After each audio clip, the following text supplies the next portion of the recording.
so as I was reading this 300-page, like crazy big file from the city of Las Vegas detailing the Las Vegas 2050 plans, which is going to be the development plans for the city as we grow and grow and grow and we get more population. It covers everything from workforce to economy to construction developments, industrial, commercial, and residential. I will have it linked as a first file. I would advise you to open that on your computer, not your phone, because the file itself is really, really big. So if you go to open it and then download it on your phone, it might take up a lot of storage. And by the way, the smoke alarm in this house is chirping. It's literally like the bane of my existence. I'm so sorry. I would try to mute out as many as I can, but if it's over while I'm talking, I really can't. What I love to see, the first thing I read is so many of you ask me like, hey, I'm a young person, I'm a young family, me and my significant other are starting out our family.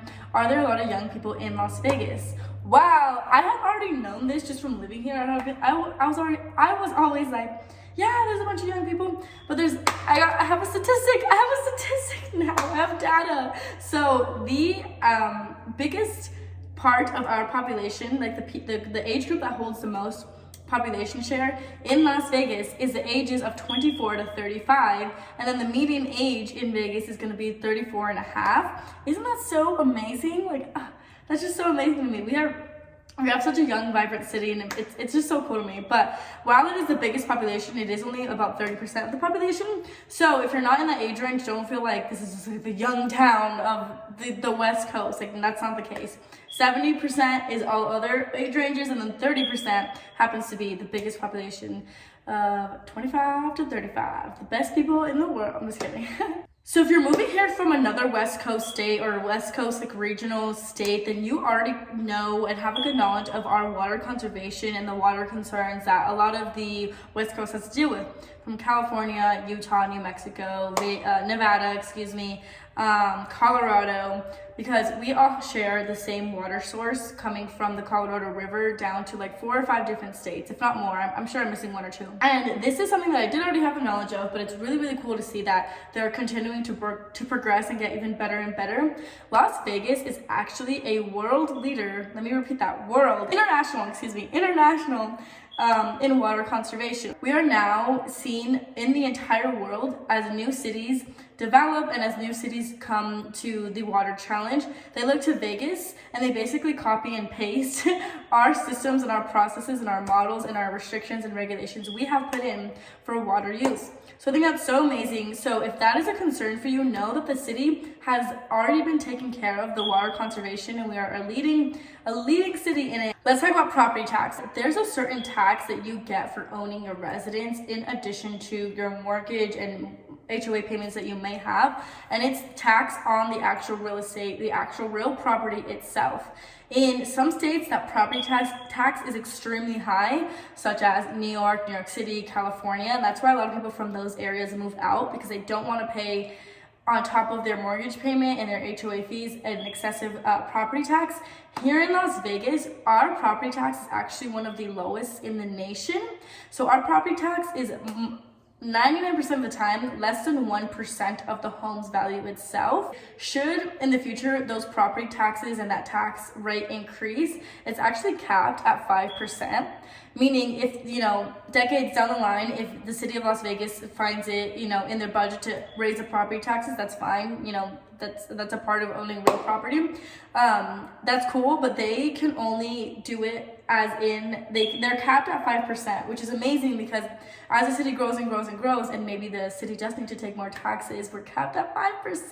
That alone, 5%, is still astronomically low compared to other states, and we're not even anywhere near that right now. It's really, really nice that our property tax is nice and low. The school system and the education, the quality of the education is a concern that I do find a lot of the parents and families who are moving here and call me for help. They do let me know, hey, we're looking on this neighborhood particularly because there's this private school.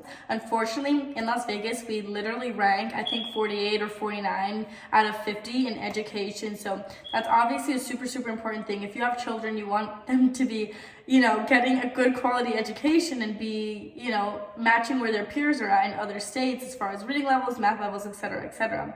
So this is something that the city is also addressing, and they're basically, this is the short version of the 300-page article. They're actively being improved, and they're also focused on support programs for underperforming schools.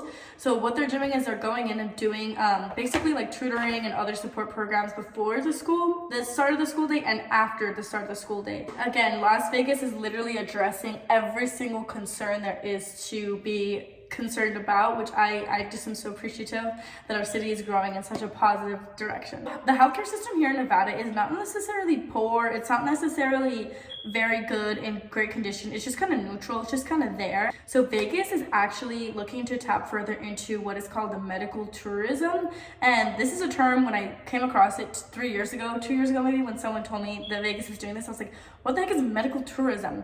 Essentially, it is when a lot, it's the same for like Mexico or Brazil, if there's like a specific surgery or specialty that is known in that region, city, country, etc. People that need this specific, medical or care for this specific medical need will actually travel to said country, said city for medical tourism in itself, and will get that basically top of the line work done. The city also, which I thought was super cool, besides all those things, they're planning to develop a city health and wellness center. So this is just like Vegas is very much tapping into like the mental health and the overall wellness, regardless of like health and healthcare needs. Basically preventative measures, which I think is really, really awesome. Things like this, like a health and wellness center coming in, is just amazing because a lot of people do fall to gambling and alcohol addiction in Vegas. Like, this is the capital for it. This is the capital to be, like, if you want to be a degenerate for a living, this is where you do it. And so many people fall victim to these diseases, addictions, recreational activities, I don't know what you want to call them. And so I think it's really, really good that the city is kind of putting in things to mitigate those problems and challenges as they arise. Okay, let's just cover a little bit of the workforce development. And once again, I'm going to link this down below so you can see if your specific industry is being kind of leaned into here in Vegas. Like, I know in the 2050 plan, they did state that working in the construction industry is like insanely booming here in Vegas, as well as solar, I remember. And the other thing is, along with that medical tourism I just mentioned, they're increasing healthcare education jobs. So I'm not sure what healthcare education jobs mean. I don't know exactly what that means because I'm not in the nursing or healthcare industry, but it did state they are increasing healthcare education jobs. And then what I saw, and it just made me so happy, is it's literally written in the City of Vegas plans how small businesses have an impact on the city and how Las Vegas is going to lean into and engage to foster entrepreneurship.